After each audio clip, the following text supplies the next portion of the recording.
दोस्तों एक थाने में एक इंस्पेक्टर साहब की नई नई पोस्टिंग होती है। उनका नाम था पवन वानखेड़े। तभी दोस्तों उनको कहीं से फ़ोन आता है कि साहब यहाँ पर झगड़ा हो रहा है, झुग्गी बस्ती में बहुत सारे गुंडे उपद्रव मचाए हुए हैं। पवन वानखेड़े साहब जाते हैं अपने दल बल के साथ और उन गुंडों को पीटते हुए थाने में ले आते हैं और उन्हें लॉकअप में डाल देते हैं। दोस्तों जैसे ही सब इंस्पेक्टर की नज़र गुंडों पर पड़ती है वो सबको पहचान लेता है और बोलता है इंस्पेक्टर साहब को कि साहब ये एमएलए साहब के आदमी हैं, इन्हें छोड़ दीजिए नहीं तो बहुत लफड़ा हो जाएगा, आप अभी यहाँ नए नए आए हैं।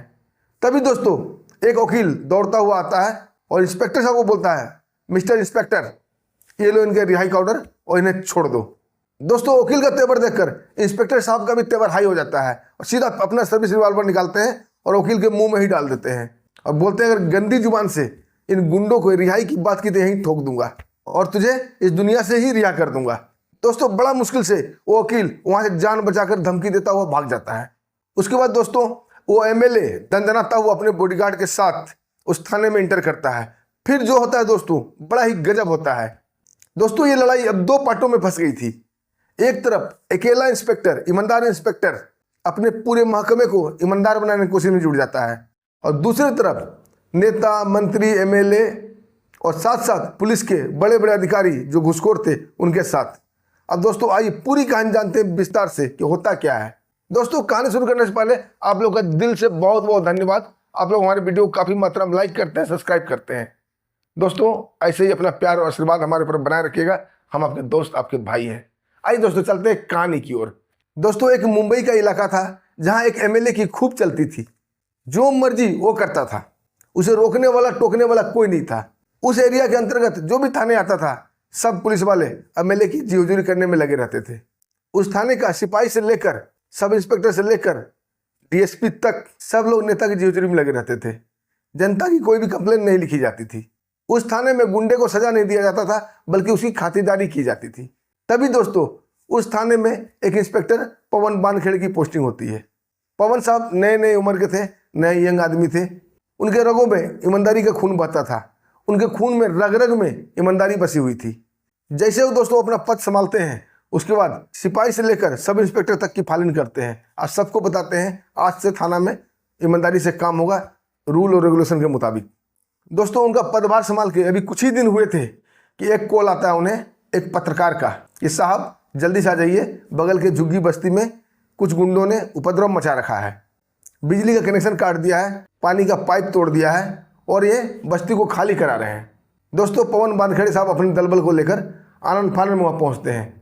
देखते हैं कुछ चंद मुट्ठी भर लोग पूरे बस्ती वाले को डरा धमका रहे हैं, उन्हें बस्ती खाली करने को बोल रहे हैं। वहाँ दोस्तों रोने की आवाज़ आ रही थी, चीख पुकार मचा हुआ था, गरीब लोग हाय तौबा मचाए हुए थे कि हम कहाँ जाएंगे।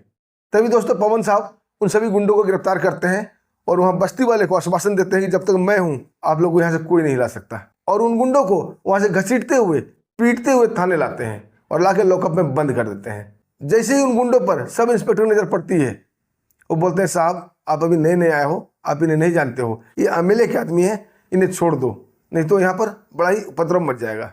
इंस्पेक्टर साहब बोलते हैं तुम नेता से डरते हो? सब इंस्पेक्टर साहब बोलते हैं हाँ डरना पड़ता है साहब, यहाँ कोई आपकी नहीं सुनेगा, बड़े बड़े ऑफिसर उस नेता के साथ मिले हुए हैं। दोस्तों उन दोनों में बात हो ही रही थी तभी वकील साहब आनंद फानन में दौड़ते हुए आते हैं और बोलते हैं मिस्टर वानखेड़े ये लो रिहाई का ऑर्डर और इन बच्चों को छोड़ दो।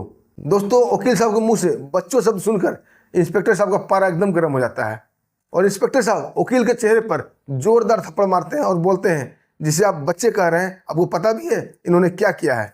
वकील बोलता है मुझे क्या करना, इन्होंने क्या किया नहीं किया, बस इन्हें रिहाई का ऑर्डर लो, इन्हें छोड़ दो।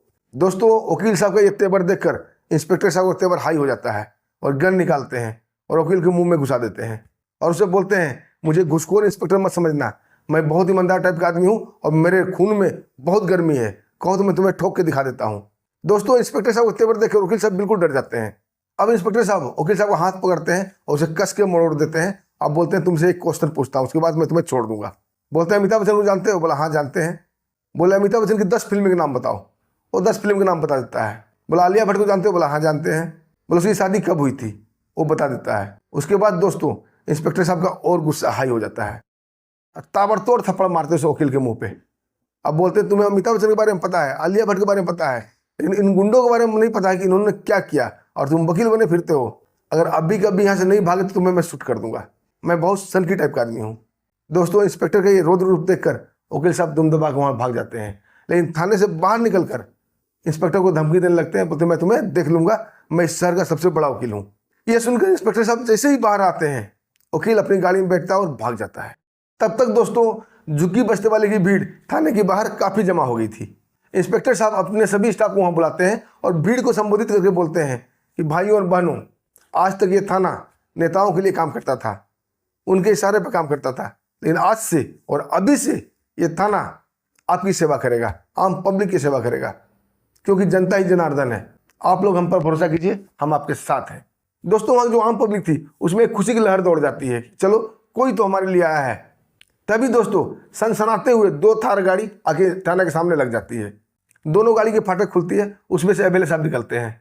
दोस्तों उनके साथ एक सरकारी बॉडीगार्ड तो था ही था, लेकिन साथ में भाड़े के बॉडीगार्ड बहुत सारे थे जिनके हाथों में गन था।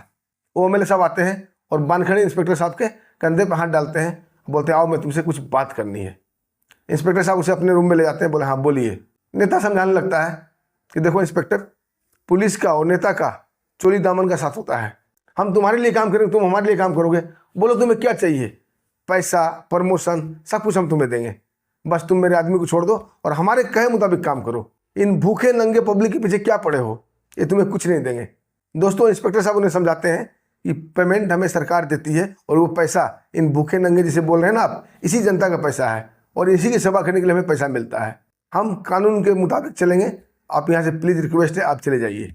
अब नेता गर्म हो जाता है, बोला इंस्पेक्टर तुम मुझे जानते नहीं, तुम्हें मैं 2 मिनट में यहाँ से ट्रांसफर करा सकता हूँ। तभी दोस्तों वो एमएलए खड़े खड़े वहीं इंस्पेक्टर के सामने डीएसपी को फ़ोन लगाता है। डीएसपी का नाम था रमाकांत। अब बोलता है डीएसपी तुम क्या कर रहे हो, हमारे बच्चों को यहाँ पुलिस ने पकड़ रखा है और यहाँ पर इंस्पेक्टर बानखड़े इसे छोड़ नहीं रहा है। उधर से पता नहीं कि दोस्तों क्या कहा गया, लेकिन इधर से नेताजी बोलते हैं कि मुझे नहीं मालूम, मुझे 1 घंटे के अंदर अंदर मेरे सारे लड़के मुझे वापस चाहिए। दोस्तों यह कहकर नेताजी पैर पटक के वहाँ से जाने वाले होते हैं कि इंस्पेक्टर बानखड़े नेताजी को पीछे से कॉलर पकड़ लेता है। बोलता अभी कहाँ चले नेताजी, अभी तो आपसे बहुत मिलना है हमें। और उनसे पूछता है कि एमएलए साहब ये बताइए आपको सरकार ने कितने बॉडीगार्ड दे रखे हैं। एमएलए साहब बोलते हैं 1। उसे बुलाता है, उसे साइड खड़ा करता है और पुलिस वाले को आदेश देता है जितने भी उनके बॉडीगार्ड आए थे, चमचे आए थे, सबको अरेस्ट कर लो। उन्हें अरेस्ट कर लिया जाता है, उनका गन छीन लिया जाता है। जब उनसे लाइसेंस की डिमांड की जाती है, किसी के पास कोई गन का लाइसेंस नहीं था।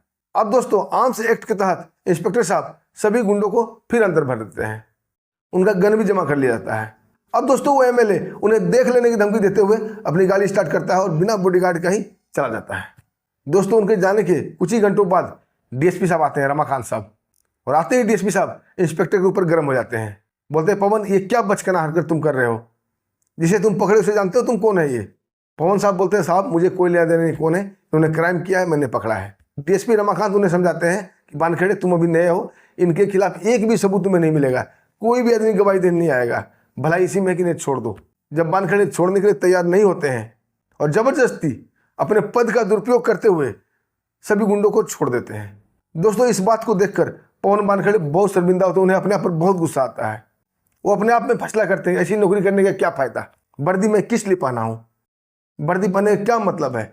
दोस्तों इस बात से शर्मिंदा होकर इंस्पेक्टर बानखेड़े सीधा आईजी ऑफिस जाता है और अपना इस्तीफा लेटर लेकर वहाँ आईजी साहब से मिलता है, उन्हें जोरदार सलूट मारता है और अपना इस्तीफा उनके सामने सौंप देता है। जब आईजी साहब उसका इस्तीफा देखते हैं तो बड़ा ही परेशान, बड़ा ही हैरान हो जाते हैं, क्योंकि दोस्तों आईजी साहब की नज़र में पवन बहुत ही ईमानदार और बहादुर लड़का था। आईजी साहब के चहेते ऑफिसर थे पवन बानखेड़े।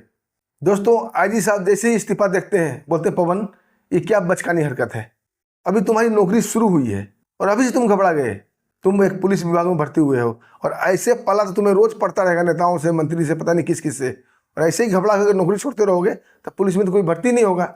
हमें तुमसे ऐसी उम्मीद नहीं थी, हम तुम्हें बहुत काबिल ऑफिसर समझते थे। दोस्तों जब पवन बानखेड़े साहब आईजी साहब वो सारी कहानी बताते हैं कि डीएसपी साहब ने उन्हें छोड़ दिया है और मुझे काफ़ी शर्मिंदा किया है, हमें काफ़ी बेइज्जत किया है। अब दोस्तों आईजी साहब उन्हें फुल अथॉरिटी देते हैं, बोलते तुम जाओ अपने थाने को अपने हिसाब से चलाओ, तुम्हारे मामले में कोई हस्तक्षेप नहीं करेगा, तुम्हें कानून के मुताबिक कानून के दायरे में रहकर वो काम करना है जिसमें मैं सपोर्ट कर सकूं, कानून का उल्लंघन नहीं करना, बाकी तुम अपने हिसाब से जो करना है करो। दोस्तों अब पवन साहब बहुत ही खुश होते हैं, वो वापस थाना आते हैं और अपने सारे स्टाफ को बुलाते हैं और उसे पूछते हैं कि अगर डीएसपी साहब की जगह पर कोई आम आदमी होता और ऐसे गुंडा को छुड़ा कर ले जाता तो तुम क्या करते?